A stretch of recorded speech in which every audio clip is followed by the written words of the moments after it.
come once again to discuss things.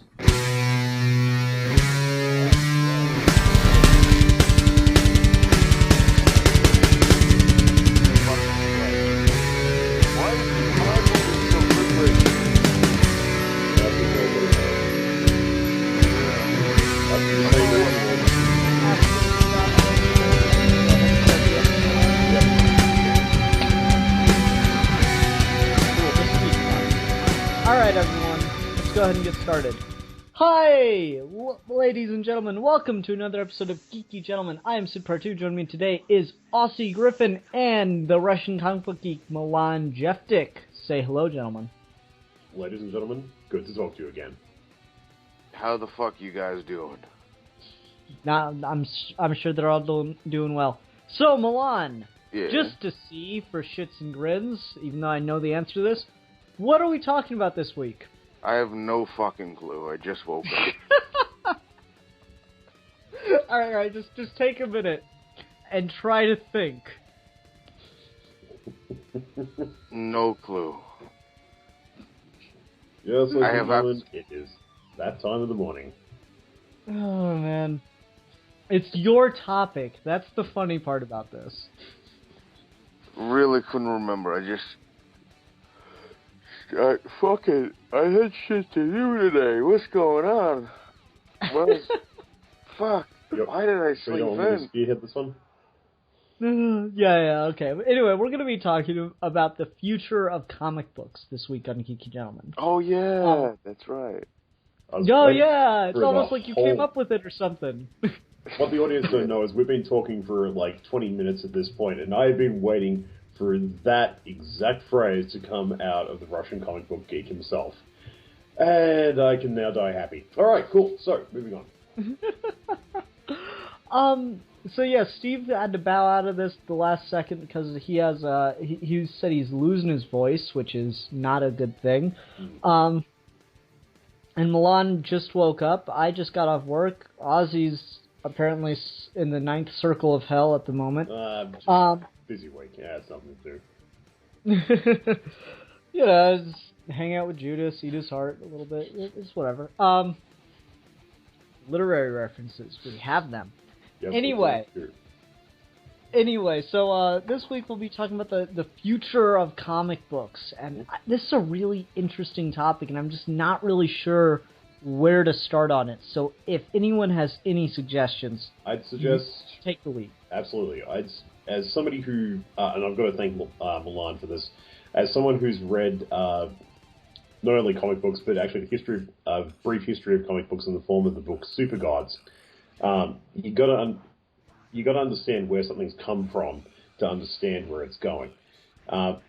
So, just really, really quickly, comic books is a medium which is a printed medium, graphic novelizations, whatever you want to call them, as a storytelling device done with pictures and captions of text, either from the characters or from the environment around them or in narration. Originally began with the printing revolution, going beyond just straight stories in text to being able to reliably replicate images en masse. But like I said, they were very much a product of their time in that now people could tell images and people would pick up books to look at the images, and you could print a lot of images very quickly in a coherent order. And basically everything started off in the early 1900s. Now, for that paradigm, from the non-internet, text-based, print-based media, that's fine, that's great. But everything else, in a lot of ways, it's going past it. And you're talking to a massive fan of internet comics, so it depends on what you call a comic book, and that's why I started with a definition as to where they're going. For me, personally, I've been like devouring stories on Comixology.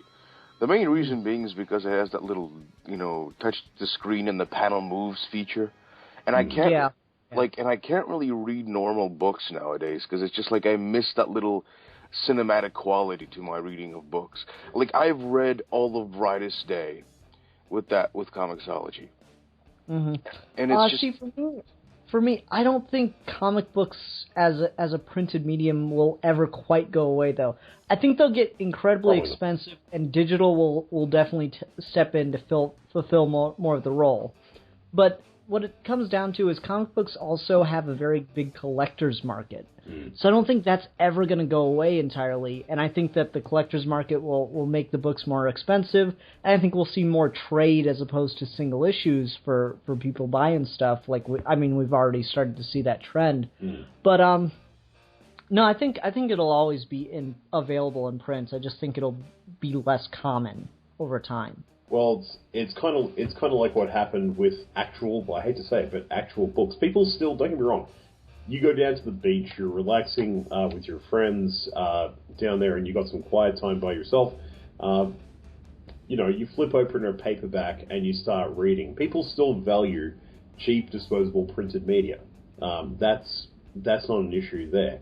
But as you were saying, definitely the collector's market is going to stick around. There's still people that buy scrolls for... Sorry, I got a neighborhood football game that may interrupt at some points. That's fine. Go ahead. There's still going to be a market for scrolls. There's still going to be a market for parchment. There's still going to be a market for comic books. But yeah, you got to look at the sort of comic books that have come through the last... Jeez, that's a long time now. Last 80, 90 years, and the ones that have stuck around. Like, if you've got an Action Comics #1, yeah, one where Superman premiered, that's still worth a metric ton of money. Now, have we superseded the type? Yeah.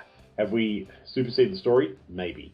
But it's still the good value that people want. So, will there always be a market for just, slipping through comic books? Certainly. But there's definitely But if you want to know where the market's going, you've got to look at how people do their reading. And a lot of people use iPads, Kindles, basically anything they can read on the train. And a lot of that's electronic now. Yeah, definitely. But I don't know. I feel like I still feel like it'll stay around in the consumer model in some ways. Because I still think, obviously they'll be kept around for print, but I still think that comic books will stay in the consumer model just because of how easy they've been getting more and more popular lately with the films, and I think that'll only continue. So I feel like you'll probably see more trade as opposed to single issues, but I still feel like people will end up buying that compared to just buying on Kindles and stuff.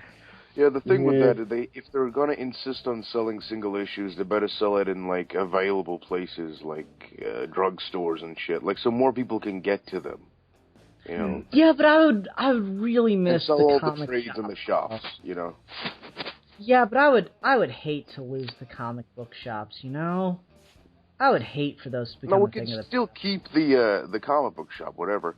But just the more of the issues should be able to be bought, outside of it. The majority of that. Yeah, a good example is the problem here, especially here in Australia. I mean, Milan's in a different state to me. I don't know if it's different in New South Wales. However, here, from what I've seen in Australia, comic books are a niche market. Not everybody reads them. When you do read them, most people who do read comics here in Australia tend to have particular tastes. You have to...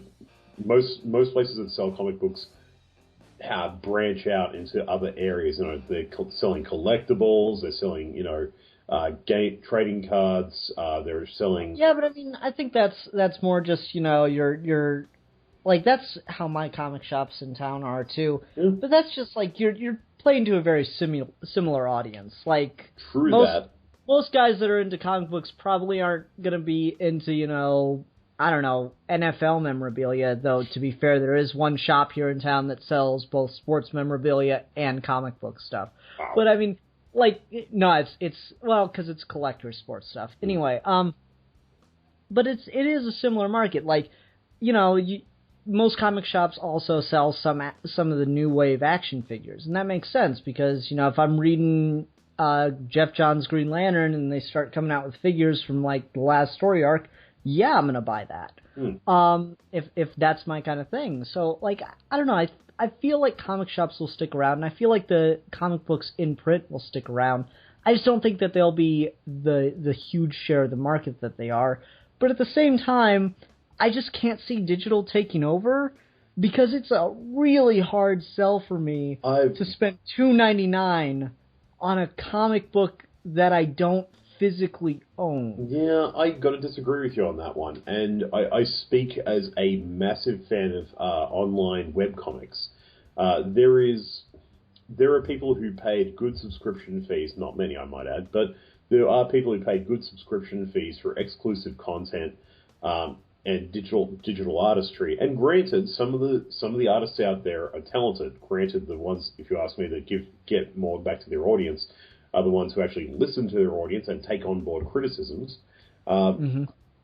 See also Scott Kurtz does a reasonably good job of it. But what I've found is that there are some of them that give it away for free and make their money on advertising on the site and a couple other ways around it, or they just do it as a side job.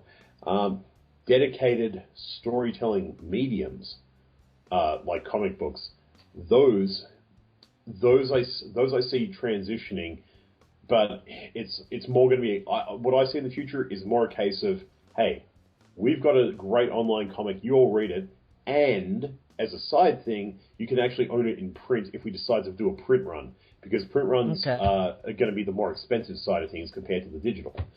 That I see as an economic factor. Well, that's the problem, though. That's the problem with it, though, is like the digital right now costs as much as the print. And that's crazy to me. I don't know. Milan, let me ask you a question. Since you're the one reading most Comixology stuff, do they still have ads in them? Like the newer books? No? No ads? No. Okay, that I could maybe see paying for then. All but like, if I was under the impression that you bought like a brand new comic that's out, same week as digital and on stands. The thing is, the best thing is they have these sales, right? Every once in a while they have a sale where, like, they have trades that are usually for $20 for $4, and it's just like single issues drop from $1 something to 99 cents in bulk, and you can just buy a shit ton of stuff on a sale. Or no. Like, I'm talking about, like, if you were to buy Action Comics number 44 right now, would there be ads in that too, or no? No. Okay. And all the stuff would be digitally remastered and stuff, so the colors just pop. Okay. That's actually an interesting point. No, I don't know if you guys watch any of Stephen Colbert's stuff. I only catch it sporadically on the internet.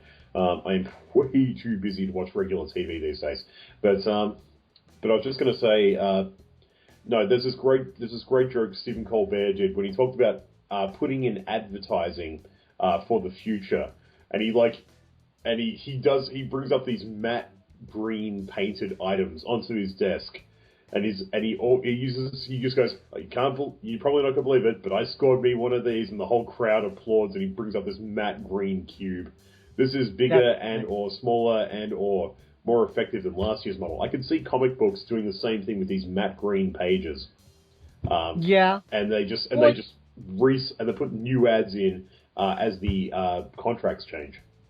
It's funny because I was doing a video with Steve recently where we were talking about some issues that came out in like 2005, I want to say, of Batman Legends of the Dark Knight. And there were ads in that for some of the games that I loved growing up. Milan, there was an ad for Jak 3, like big 2-page spread ad for Jak 3. I was so excited to see that. Just like immediate nostalgia burst. Like, I saw that, I'm like, if I ever advertise in comic books, I'm going to make sure my company is making, the same thing forever. Like soap. Like, that's what you advertise in comic books, so that someone will always be able to go get it. Because it's weird to see, like there was an ad for Jak 3 and there was an ad for Van Helsing. I was just like, wow, those are not even kind of relevant anymore. And a lot of nostalgia for them, don't get me wrong, but like, come on, I'm not going to be able to go out and get that in a store anymore. Can you still buy war bonds? Ian, I'm asking you, mate. Yeah, just kidding. Yeah. No, it's one of those crazy things though when you talk about advertising in comics, and I don't know, like I'd always been under the impression that there were ads in the new issues for the digital first. That is something that I would say would win me over. But at the same time, it's still kind of crazy because Milan says that they do have sales, but every time I think it's kind of a hard market to get into because you kind of have to be into it already before a sale happens. Because or you have to just come on when there is a sale to really get into it. Because I've looked around at digital comics for what you really want that for is to catch up on back issues.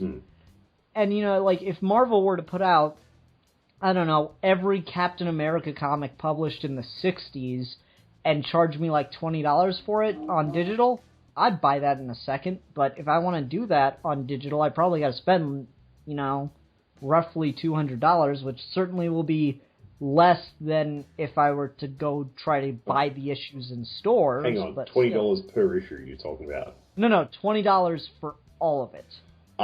Well, yeah. Get a deal like that. That'd be good. Yeah, well, there were a few people here, and this is this is going back a bit. This is showing my age. This is back in the CD days. I remember the show Biff Bam Pow Wow. I don't know if anyone remembers that. It was one of the first web series, kind of a progenitor of podcasts. But if you guys ever get a chance to look it up online, check it out sometime. But the guy was talking about HomestarRunner.com. Sorry. That and HomestarRunner.com. Yeah, okay. Kind of like I said, one of the forerunners. But the guy who was hosting it ran a comic book shop, but he was doing picks and pans. And one of the things he'd say, definitely a pick, and occasionally do the same, but occasionally do something that was the same thing. And he said one of them was some of Marvel's comic books got scanned into a computer, and you could actually get them on CD. And he reckons it was both a pick and a pan, because the quality did suffer a little bit. But on the other hand, if you wanted to catch up on some back issues, it was a really, really good way to do it. Yeah, and that's what I think digital would be great at, but they're still too expensive to justify that. Yeah, it's actually, can I take something I said back a bit? Just one thing. Go. One thing. Okay. Cheers. Basically, you got to understand why people buy comics, or anything that's got a medium. People buy DVDs or Blu-rays because they want to rewatch something at home. Maybe they want to research it. Maybe they want to go over the content. Maybe they want to re-edit it for fan videos. Whatever.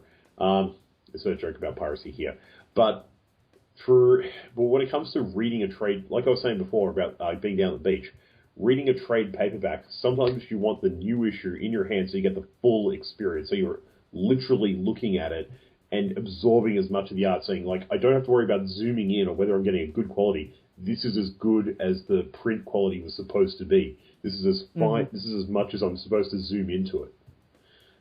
Yeah. And, for the new issues, when you're getting new issues of a story, like say when Watchmen was first coming out, you definitely wanted to get the new issues.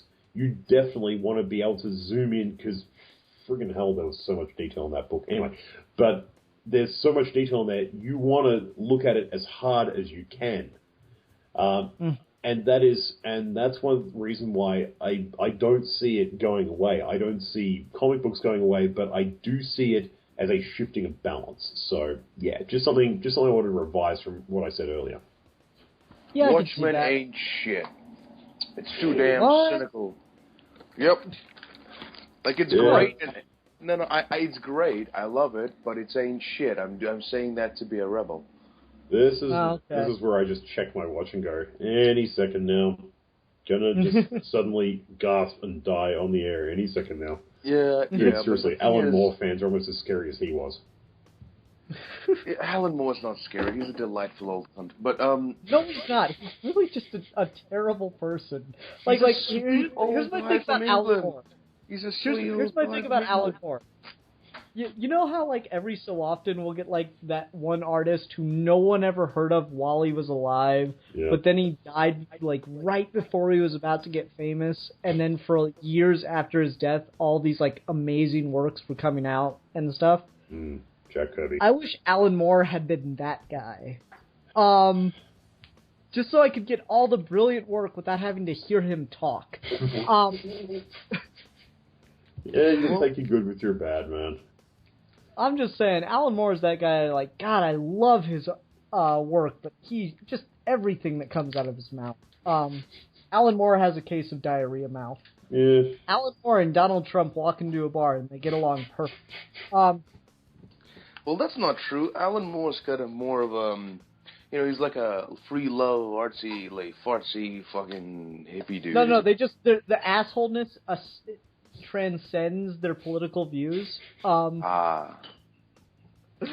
they just feed off of each other and then go get gay married. Okay, but the thing is, if Alan Moore walked into a bar with Donald Trump into it, Donald Trump is probably the only guy who would need the brains of.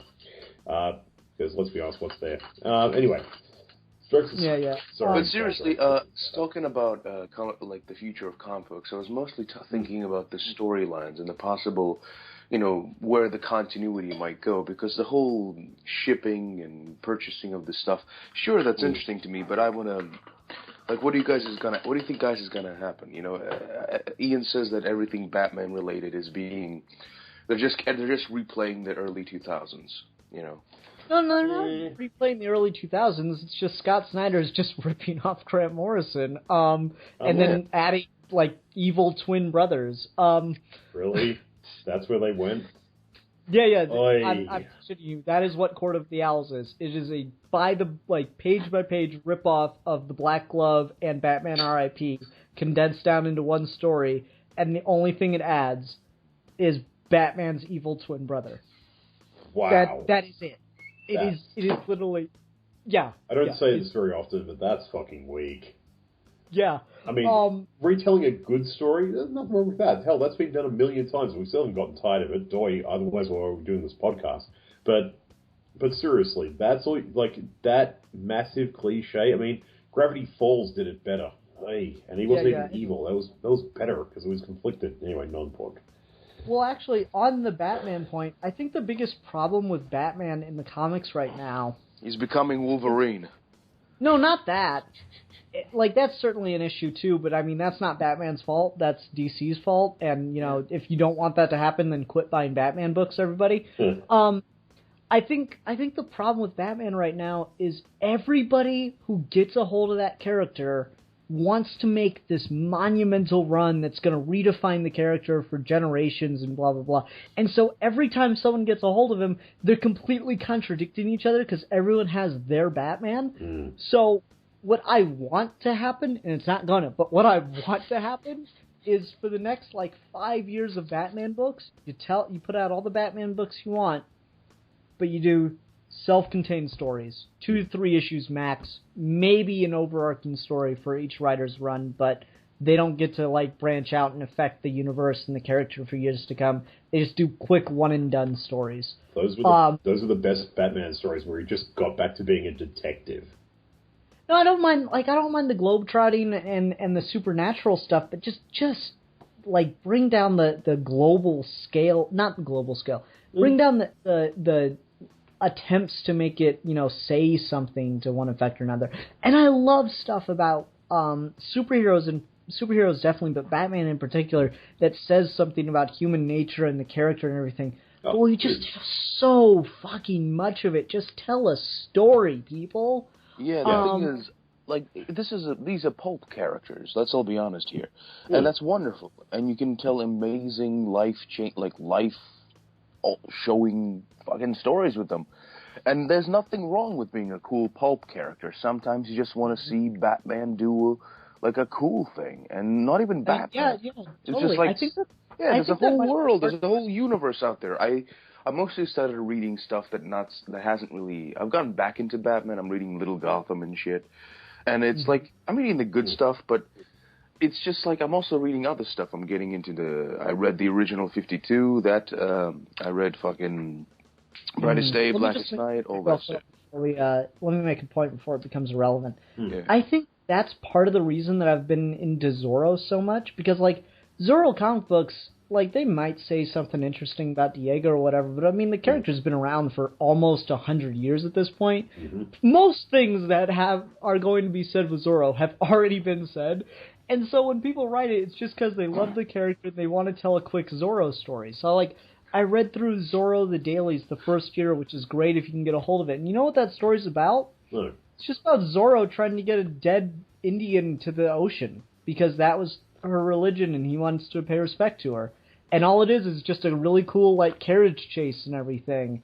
And, like, there's a murder mystery and everything. But it's not like some fundamental thing about redefining Zoro. I'm like, no, it's not. It's just a cool, fun story. There's this amazing moment toward the end of the book where he, like, pieces together who killed her and everything, and he goes to confront the guy, and the guy's all like, who cares? She's just some stupid Indian. Who's gonna do anything about it? And Zoro's like, me. I am. I care. Z on his face. Like, right in his, like, you know Brad Pitt with the swastika? Like that. But with the Z. Let's take your word for it. It was so fucking cool. Anyway, so yeah, like, that's, I really miss one-and-done stories. It's like everyone lately, and not just Batman, everyone in every book is trying to redefine the character. And it drives me nuts. Yeah, because that's what the whole Batman's rise to power thing came, because he was, getting consistently good writers writing normal stories. I mean, I'm also gotten into the 90s and early 2000s Nightwing stuff, and it's just like, I miss the plushies, goddammit. I wasn't around for that part of comics, but just, there are these fucking plushies everywhere. And, like, the dialogue between Barbara in her wheelchair and Dick Grayson, they're so adorable. Oh, and I, like, yeah, Barbara was sitting on the computer all the time, like, being the head operating system for, of information. Yeah, Oracle. She was Oracle. And then she just have all these, like, Batgirl, Nightwing, Batman, like, plushies laying around. I don't know why, but it was just adorable. You just throw him at Nightwing when he'd say something stupid, and it's adorable. It's just fun fucking comic books. And there's nothing wrong with fucking comic books. It's goofy nonsense, but it's great. It's wonderful. And I'm tired of people being so fucking ashamed of your goofy nonsense. It's just like, yeah, I don't let it consume my life, but it's fun. I talk to my friends about my goofy nonsense, and it's great. Hey, see, I'm glad you brought that up. I mean, that's one of the other bits about the future of comic books. It's not just the medium. I always focus on the physical and practical, the medium. But no, there's every generation or two, the writing swings between trying to say something because you're in the sort of society where something needs to be said, and just trying to enjoy things by itself, which is where it becomes vapid and friggin' hell. I hated the 80s. Yeah. Anyway, sorry, got a bit personal there. Anyway, but suffice it to say, yeah, I think the return of one-shots and just interesting stories. Actually, my housemate, who, by the way, says hello to the entire internet, he put it this way: some things are plain, but still kind of they can be bland, but still kind of interesting. Like eating. He used the example of eating wild rice. It doesn't taste any better than regular rice, but it's interesting. It's just like, Stan Lee had the old adage that every comic book is somebody's first comic book. And that's fucking good. Yeah, it is, because, I mean, if you ever pick up a Marvel book, you'll open the first page and they'll have a ketchup page. Mm-hmm. And no, it's not a page covered in ketchup or an advertisement for ketchup. It's like a paragraph or two that just tells you what the story is so far, and then you can jump in and read the rest. And that's what they do now. They used to just have the characters explain it, and that's fucking annoying. Like Spider-Man just constantly has to summarize what's been going on for the last 3 weeks of his life every single time you open up the page, and Hal Jordan has to tell you that he's the Green Lantern of Sector 2814 and what the situation is, and it's fucking annoying when you do it that way, people. Sorry. Be creative, people. That's the whole point. Well, like, I love Jeff Johns' Green Lantern run, but it drove me fucking crazy because every single issue of that run opens up with my name's Hal Jordan, Green Lantern, Sector 2814, blah, blah, blah, blah, blah, blah, blah, this shit's happening. This, every single fucking issue opens that way. But anyway, like, Stan Lee had that adage, and it's true, and, like, I feel really bad for people who are trying to get into comic books, and they're either reading regurgitated stuff, or they're just, like, they have no idea what the fuck is going on. It's just like, everything's like this universal crossover, and we're, like, knee-deep in the middle of this writer's 10-year run, and blah, blah, blah. I'm like, God, just tell your fucking stories. Like, I love Sandman. I'm reading through Sandman right now. Sandman's fucking genius. It's proper literature. But Gaiman got it right, and this was in the fucking 90s, where you tell an arc, you tell one or two, one-and-done stories. Yep. And you can use those one-and-dones to set up characters or inform the rest of your world, but you have no problem picking up that issue and reading it completely out of context. Yeah, and that was one of the, like, as everyone here who's heard me on the last podcast knows, massive fan of the 1990s Batman the Animated Series. Because almost every one of those stories is told by itself.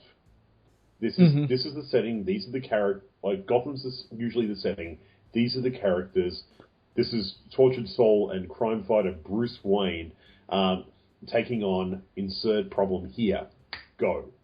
That's it. Like you were saying about the Green Lantern intros. The minute you were saying them, and this is one of the reasons why I write fiction in my own spare time. And I've got to thank Milan for getting me to Steven Universe, because that is fun. Anyway, not important. But no, every time, as you were saying it, I'm thinking, how do you splice it up? How do you take it from a different angle?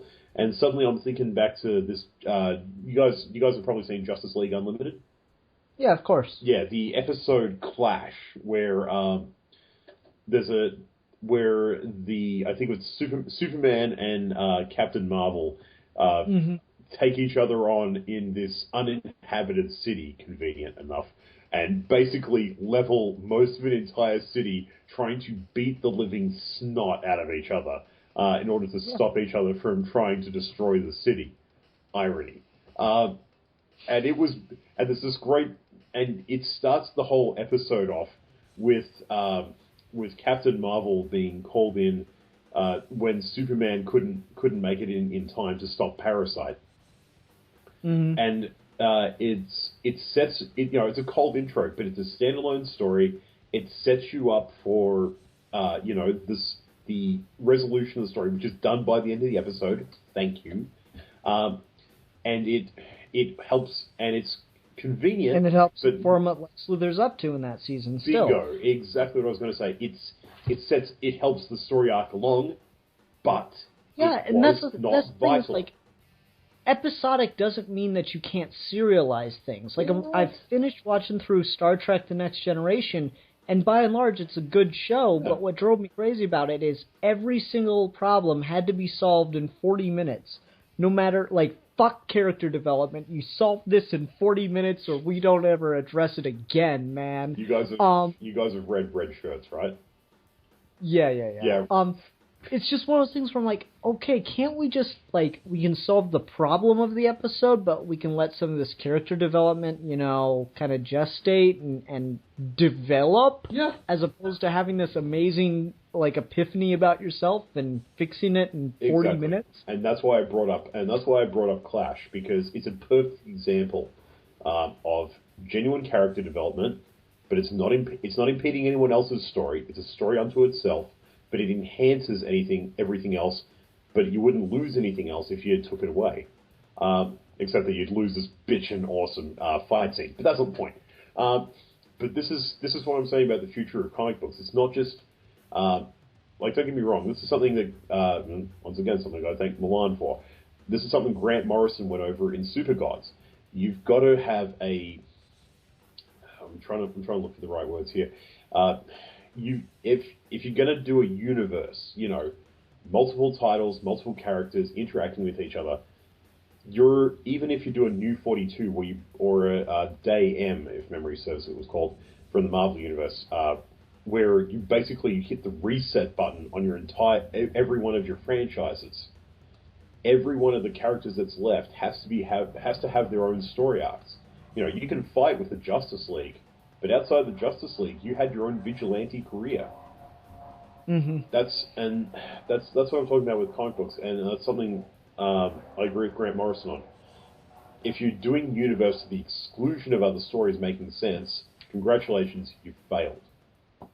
Yeah, it's one of those things where like people just don't understand that like it's interesting because I think we've overcorrected is the problem in comic books right now, because like I said, everyone's doing these giant arcs right now, and if you're one to pick up DC that's not doing giant arcs, pick up Sensation Comics featuring Wonder Woman.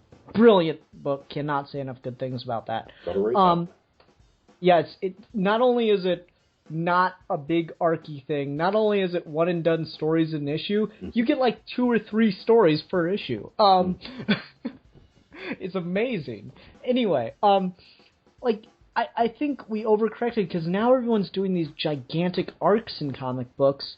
Yeah. But back in the day, it was nothing but like, you know, single issue stories. Yeah, like, of course. I remember talking to one of my guys at the shop, and he was like, you know, maybe you'd get like kind of a through line, but just in that cliffhanger kind of way. It'd pretty much be over in like just a couple issues. The story would wrap up and we'd go on to the next thing, and there was no like, you know, big ultimate goal or anything. It would just kind of end every so often. Maybe you could call it a saga, but it wasn't really intended or written that way. You know, and I'm like, you know, I miss that.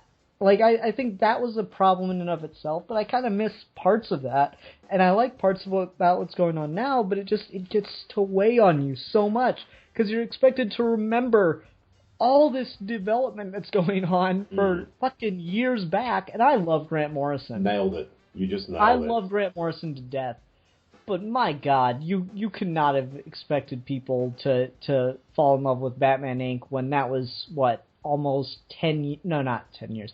Like, what, 8 years after he started on the book? And it all tied back to the very beginning? That's, like, you cannot blame people for getting lost along the way. No, you've actually nailed it right there. I'm sorry, like, don't get me wrong, I love a good story arc. I love a bit of political intrigue. But at some point, you get exhausted. You're just like, okay, so I remember this character web is influencing this in this way. I mean, for God's sake, you feel like you're reading somebody's star charts. You feel like, you know, by the end of it, you should be able to predict the future based on how many comic books you've read. Insert Grant Morrison joke here. Anyway, but... You probably can. Milan, quick, do a Grant Morrison impression where he predicts the future by reading events in comic books. Oh, well, yeah, well. See, the world's gonna bust open, right? See, the world was gonna end somewhere in the mid-2000s, but I stopped it because I made a giant sigil with the Final Crisis, you know. Well, thank you, Grant Morrison. We all appreciate that. Anyway, no, it's just like, I love a good run. Jeff Johns' run on Green Lantern is fantastic, but it's really almost superior in some ways. Overall, Morrison's run's still better. But it's superior in some ways because it at least wraps things up more consistently and sets up well, all the way until you get to Blackest Night. That's when it really starts to run into problems where a story doesn't get to end on its own before it's setting up for another. Like, the book where I almost stopped reading Jeff Johns' Green Lantern, and keep in mind, Jeff Johns is what got me into Green Lantern. The story arc that just pissed me off is, it was toward the end of his stuff. He was setting up this thing called the Rise of the Third Army, where the Guardians decided, okay, Manhunters were a failure, the Green Lantern Corps is completely uncontrollable at this point, so we need a third army. And they decided that the best way to keep order in the universe was to create universal genocide and just turn everything into the same species. And that was really fascinating, really interesting, and the Green Lanterns are almost on the brink of defeat, trying to defeat this third army. And then the villain for the next story arc just makes it all go away. And like, the whole story arc, he'd been getting set up. I'm like, okay, he's getting set up for the next story arc, but I'm really invested to see how this ends. and he seriously, it's magic wand. They all go away. Yeah, that's. I'm not gonna. I don't use the term very often, but that's pretty fucking weak. Yeah, like you don't use the term very often, but here's the second time you use it in the video. Yeah, like okay. That pisses me off when you're just like Johns did a fairly good job though throughout the majority of his run of he set up stuff in the background. I think Doctor Who, the modern seasons of the show, do this fairly well, where there'll be a lot of one and done episodes, but there'll be a through arc and maybe there's a line or two here or there in like the one Bad and done. Wolf. Yeah. Yeah, like Bad Wolf I still found really. I like the setup, but I don't like the phrase literally had nothing to do with what she became. It just sounded cool. Yeah, I think that's mostly why they picked it. But yeah, I get you on that one. But in one of the seasons, they need to know what a certain thing is going to be or something like that. And there's one of my favorite episodes of Doctor Who with Matt Smith, or my favorite episode of Doctor Who is The Doctor's Wife with Matt Smith, and it's entirely a standalone issue, except for one line that an actress says to one of the characters, and it happens almost at the very end of the episode, and that's it. I don't even remember the line, to be honest with you. It's so non-effective to the story. It's just there so that it doesn't feel out of place in the season. And the episode's perfectly satisfying on its own, and the season's perfectly satisfying on its own. It's just one of those things where it's like, yeah, it's just a quick little moment, so this keeps our train moving, but it's a really good story that we're going to stop and tell. Yeah, that is. No, I agree with you on that one. That's a problem. I mean, you're seeing. And remind me, one of these days we're going to discuss Arrow with you guys on the show, because I actually sat down and watched 2 friggin' seasons of that. Holy crap! Well, first is good. Second is where it starts to go downhill. I'll get back to you on that one. Okay. Anyway, it's one of those things where it's just like, it's weird that we have so much trouble realizing that we have to strike a balance between these two things. It seems like we had it for a while, and now it's just no, more arcs, more arcs. It's got to be the most epic arc ever, and it has to build for generations. No, come on, just give me a story, man. Just, you can keep it friggin' like there was a whole bit where and this is going off memory. The Justice League were based, like, their headquarters was a warehouse in Detroit, I think it was. I think that was during the 80s. I'm going off memory here. It's been ages since I've read. I don't know. The only thing I can think of is the Grant Morrison Justice League book. Yeah, I think that was it. And that's only like one scene where they're in Detroit, but okay. Anyway, like I said, Milan, feel free to back me up at any time on this one. But yeah, that's what I mean. You can go down to street level. The real trick is with, like you were saying, the real trick is with the future of comic books. It's going to be about balancing it out between yes, occasionally doing the cosmic, yes, occasionally doing the improbable.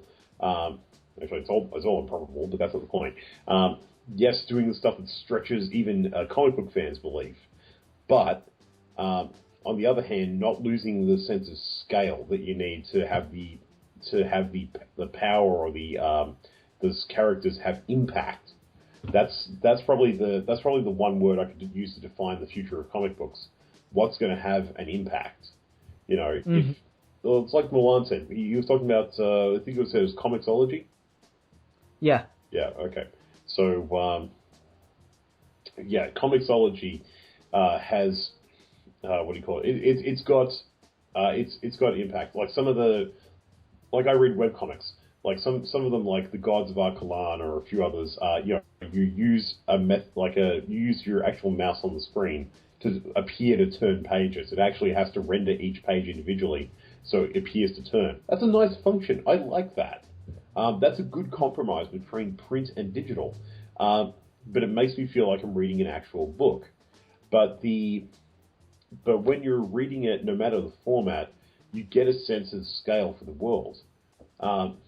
That's one of the things I like about digital comics, when it can link you to other things, and that's one of the reasons I see it as becoming a bigger and bigger force in the future.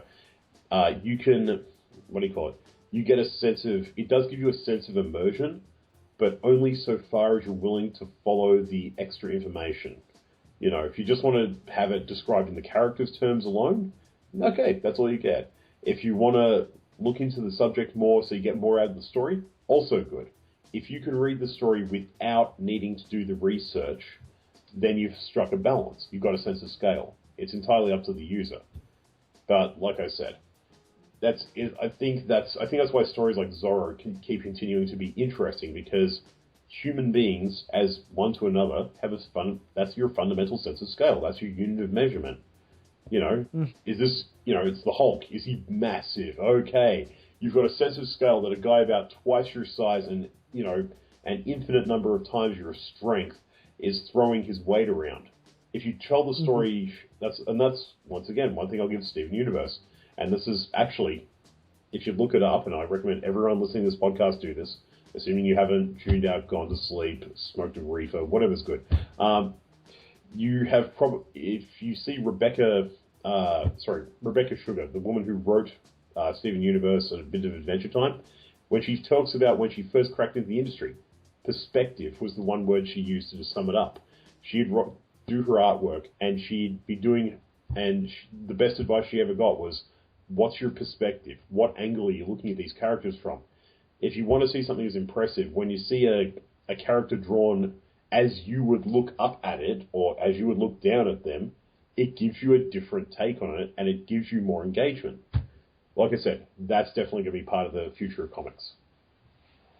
Yeah, I agree, and I think the other thing we need to talk about is we need to move away from events. Like, those are just getting to the point where, like, you know, the first event was Jack Kirby's New Gods, and then the next big event was Infinite Crisis, and then Zero Year, and then, that Marvel one with Scarlet Witch, Day M, I think it was called. I want to say Day M, I could look it up. Anyway. House of M? Yeah, that's a freaking one, yeah, that's the one. Yeah, like, just all these events, and, like, it's just year after year, we just keep getting more and more events. Flashpoint, and I actually like Flashpoint, but Flashpoint was an event, and Final Crisis was an event a year and a half before that, and it's just like, guys, slow down, stop trying to just sell all the books at once. Stop trying to change your universe. Like, this thing is like, the new universe-defining moment, blah, blah, blah. I'm like, how is this defining your universe if you just redefined your universe a year ago? Yeah. Yeah, I mean, there's... Yeah, I kind of... like you, I come back to the Stan Lee quote. Every comic is somebody's first comic book. That was, believe it or not, this is just a little bit of personal history. That's one of the reasons why I had trouble getting into comic books when I was a kid. Like, I liked the medium. I found the stories fun. When I could get them, and there wasn't a lot of places around where I could get them. That's why I said, usually it's only either dedicated comic book shops or what I call geek emporiums, where you buy all of your geek-related, trading card game-related nerd supplies in the one location. So, yeah, and because, gosh darn it, they just didn't move anywhere else. Anyway. Where was I? Backtracking. Right. It's one of those things where it's like you expect kids to get into comics, but you don't write comics that kids can get into anymore. Yeah, exactly. Like, what just happened to the good old days where Spider-Man just beats up a bad guy and goes and sells the pictures, then goes home to Aunt May and eats some food? What the fuck happened to that? That's like in MMORPGs. Like, that's one of the reasons I don't play them really very much, because I like a game I can pick up and put down. Same with my literature. I like to pick up a story, enjoy it, put it down, pick it up later on, finish it off, and I'm done. Yeah. I mean, it's, oh, God, and no, that event stuff, it happens in friggin' MMORPGs all the time. It's like, now we've raised the level cap. It's actually, you could say that's what's happening at friggin' with comic books. You know, don't raise the level cap. Here's a challenge. Go down. Reduce some of your abilities. You know, okay, granted the Wonder Woman thing didn't work out, because they actually did try that with Wonder Woman back in, I think it was the 70s. Oh yeah. Like, you don't need your powers. You're an empowered woman. Well, no. I mean, actually, it is working out. They're doing that with Superman right now. Yeah, Action Comics right now is fucking genius. What are they? Oh Okay, my God. fill me in, guys. Fill me in. Okay, so like they got rid of they didn't depower Superman like completely, but you know he's back at like 30s level Superman, where he can fly but not really well, and he's strong but he's not planet lifting strong, like that kind of Superman. And I don't think he has X-ray eyes or he can get hurt, rough and tumble Superman. And you know what he's back at that whole can jump, like back when jumping over a building in a single bound was impressive. Yeah. Nice. You know what the first thing they do with him? No. Have him stand in between cops and protesters. Nice. Yeah. That's 1930s Superman. Yeah, it's fucking great. Like the Wonder Woman thing was because they depowered her to try to make her more interesting. Like, no, that's not the reason they're depowering Superman. They're depowering Superman so he has to deal with the struggle of being depowered. That issue, Action Comics number 42, opens with him fighting this shadow monster thing, and he's like running it into like a burning, like exploding barrels or whatever. He goes, "Oh wait, I gotta jump because I could get hurt. I keep forgetting about this." I remember someone complained about Man of Steel, where like, if Superman was feeling lightheaded, why would he keep breathing the Kryptonian air on the ship? Like, because he doesn't know what lightheaded is. He's never experienced that. He's just always been fucking, like, perfect. You never would know what it is.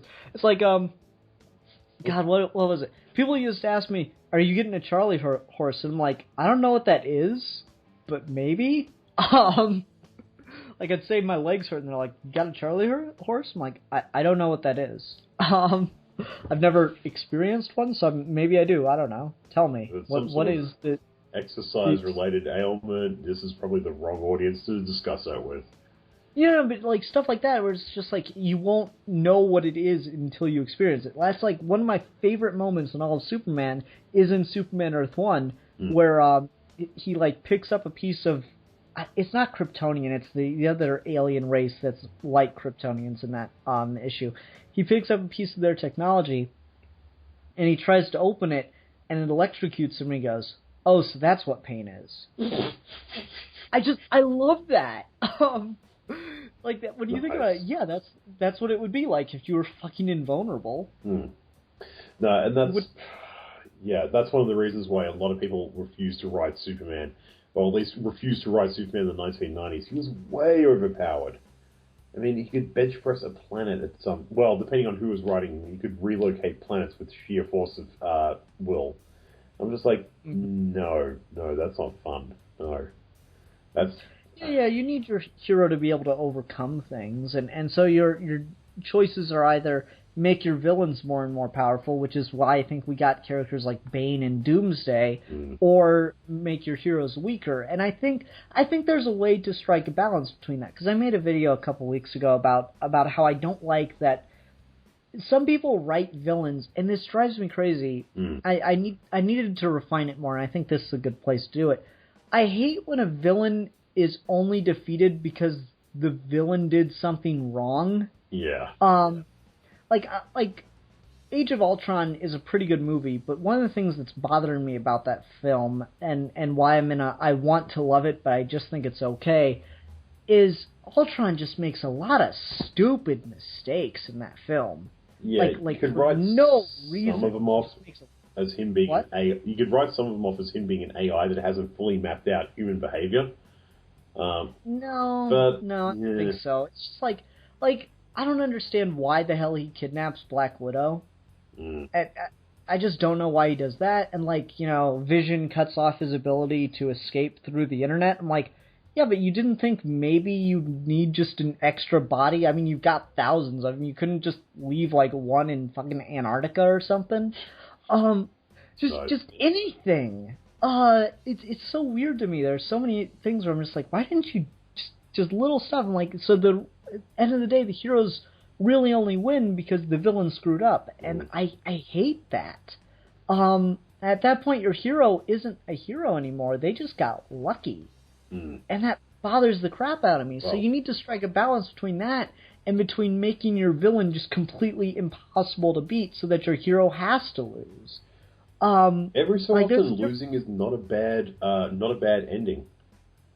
Yeah, it's a good thing if your hero loses sometimes. Like that comic arc I was talking to Steve about on his channel is called Riddle Me That, and spoilers, the Riddler wins, and it's an amazing ending. Because how do you beat Batman? You can't. It's Batman. You make Batman think he's won. That's friggin' brilliant. Yes. That's brilliant. Frick him into thinking he's won. OMG. Yeah, that's what Riddler did in that issue, and it was genius. Take I his loved it. win all the time streak and turn it against him. Brilliant. Exactly. And so, like, it's good sometimes to have your villain win, but you can't have your villain be completely unbeatable, and at the same time, you can't have your hero only win because your villain's stupid. Well, that's the thing. A hero is supposed to win, or at least endure because of nobility.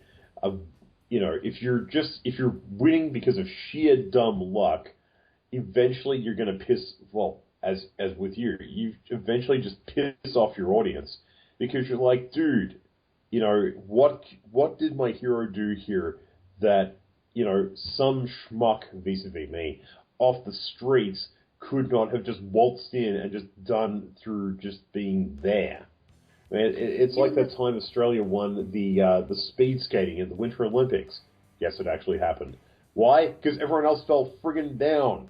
It happens every so often, but it's supposed to happen to the street-level villain that makes a stupid mistake. Yeah. Like, there's a difference between your villain, like, screwing up and your hero taking advantage of that, and okay, another Riddler story I was reading is Green Arrow, like, Riddler's in Star City, and he has a nuke, and he is literally minutes away from blowing up the whole city, and Green Arrow doesn't know what to do to stop him, when all of a sudden some fucking magical bullshit comes in and shuts down all the power so that Riddler's security system and his ability to detonate the nuke no longer works. So Green Arrow's able to stop him. Riddler want to destroy a city with a nuclear weapon? It doesn't matter, but the point is, the only reason that Green Arrow was able to quote-unquote stop the Riddler is because something else intervened that neither of them had any control over. Deus Ex Machina. Yeah, pretty much. And it's just like, come on, that's bullshit. I mean, no. Well, it might be a fictitious story. It might be a fictitious setting. Magic may actually apply in some feasible way. I get that. But don't insult our intelligence. I mean, for God's sake, the Riddler's supposed to have an IQ somewhere in the vicinity of about, 250, 260? Give or take. Yeah, something like that. Yeah, and depending on how evil you want to write him, I mean, torture genius, bank robber, guy who just wants to screw with people, agent of mankind's evolution by challenging them, whatever you want to write him as, that's fine, but, man, you'd think he'd put up, a backup power source, a couple of batteries, his mobile phone battery. No, it's something like an EMP or something. It's just one of those things where it's just like, don't make your hero win because the villain fucked up or something happened that was out of the hero's control. Yeah, that's like I hate to say, but that's going to be in the future of comics. Lazy writing is going to be in there. Yeah, obviously. There's a difference between making your hero push your villain until they make a mistake, as opposed to your hero only winning because your villain made a mistake independent of the hero. Do you know pushing the villains until they make a mistake? Do you know how long that's been around? I'm thinking, Greek mythology. Yeah, damn right. That was some of the best stuff in there. Have you ever heard the myth of Sisyphus? I was going to say Odysseus. The guy, Trojan War. Honestly, it's just a big-ass wooden horse. Look, we've made it out of our own ships. That's how sorry we are that we started this war. You guys take that in the gates. I'll be out here sharpening my axes, swords, spears, arrows, and everything else for no apparent reason. Yeah. Did you ever hear the myth of Sisyphus? He has to push the boulder up the hill all day. Yeah, no. Start of every day. It's right back where it started. Yeah, or no, it rolls down right as he's about to get it up at the top. So anyway, the reason he had to do that, it's so fucking, I love this. So Sisyphus, is about to die, and he tells his wife when he's on his deathbed, "Do not put coins on my eyes." And she's like, "But that's a horrible dishonor. You'll have to walk the underworld, blah, blah, blah." And it's like, "Don't fucking do it." And so he dies, and she doesn't do it. And then so Sisyphus is not able to pay the boatman to get across the river Styx. And Hades sees this going on. He's like, "Wait, what the fuck? Why aren't you in my domain?" It's like, "I don't have any coins. My wife didn't put coins on my eyes, so I can't pay the boatman." He's like, "Oh no, I ain't putting up with that shit. That's a horrible dishonor. You go back up there and you tell her what she's supposed to do." So he gives Sisyphus his life back, and he goes back to the surface, and he's like, he lives for years and years after that fact. And he's just like, "God damn it." And then, so, like, it's time for him to die again. And, what's his name? Typhon. Something to that effect. Typhon. The god of death. Not Hades, who presides over the realm of death, but Typhon, the god of death, goes to collect Sisyphus this time. And he has instructions under he brings Sisyphus down to Hades, and he has instructions to bind Sisyphus to a rock with these chains that can hold immortals, so that Sisyphus can never escape from Hades again. And Sisyphus goes, "Those chains couldn't possibly hold an immortal. I don't believe that." And Typhon's like, "Oh no, they totally can." He's like, "No, I don't believe that for a second." And so he's like, No, seriously, they do. Prove it." And so Typhon clinks himself in, and then, like, Sisyphus just says, "Well, fuck you," and heads back up to the main world. And so, like, it's this huge fucking problem because death is bound, so no one's fucking dying. And so the gods finally get Sisyphus to unbind death, and he has to spend the rest of eternity pushing a boulder up a hill, because that way he's too preoccupied to think of a way out. So it's just like that idea of tricking your adversary is fine, but the idea of just, like, your adversary just fucking up on their own merits is stupid. It's bad writing. Anyone, like, that would be like Sisyphus going, just going, "You know what? Like, I'm just going to sit here and push a boulder uphill for the rest of eternity. Now, I'll see what you think of that." Everyone's like, "You should do that." Yeah, you do that. Go ahead. I mean, we're getting into storytelling 101 here. You know, it's seeing the missed opportunity coming that makes a tragedy. It's and I hate to say, but as I said before, bad writing is not going away anytime soon. Like, as much as people like Jack Kirby wrote New Gods, and were definitely going somewhere with this story arc before they died, he had the nickname of Jack the Hack during a lot of his life. You know, so let's try and brush everything else up under the carpet. But no, screw it, man. I'll tell you this much about the future of comics. As long as there are comics published, we're going to be here ripping the snot out of them. I know it. True. And I've missed getting into these pointless, absolutely entertaining discussions with you guys. Thanks for letting me back on the show, man. Oh, not a problem. It's been good having you. Milan, since you've been uncharacteristically quiet, is there anything else you wanted to talk about with the future of comics? No, I think you guys covered it all pretty well. Oh, well, thanks. Thanks for listening to our podcast, Milan. We give him heaps, ladies and gentlemen, but truthfully, Milan contributes massive amounts of artwork to the show. Like that stuff you see on the YouTube channel, most of that's his. Not to mention, he's been one of the driving forces to get it going. So yeah, we still love this guy. Yeah, just slightly less. Prod him with pointy sticks. Anyway. No, careful. He might enjoy that. Anyway, so I think that'll about do it. Whose topic is it next? I think it might be mine. Hold on. Let's see here. Doop-a-doop-a-doo. Go to the YouTubes. Alright. Since Milan fucked us over and I had to repost a bunch of episodes. Yeah, New Frontier was... Okay. So it is my topic. Milan, go ahead and give me your opinion. Would you like to watch something that I don't know whether or not it holds up? Or do you want to watch something that I know for a fact is going to be awful, even though I haven't seen it? Either way, I'm good. Alright, let's go for the awful thing, because that'll get views.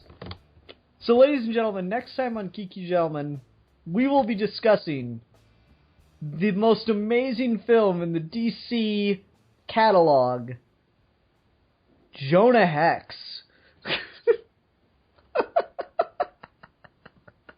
That is now on my to-do list. This should be fun. This should be a lot of fun. We'll just rip the shit out of a Megan Fox movie. It won't take much effort, but we'll do it anyway. Ladies and gentlemen, we have got a challenge. Yeah. Alright, everyone. So thank you very much for listening. Until next time, I'm the Philosopher. I'm the stand-in. And I'm the Madman. And we are your Geeky Gentlemen. And we will be discussing things.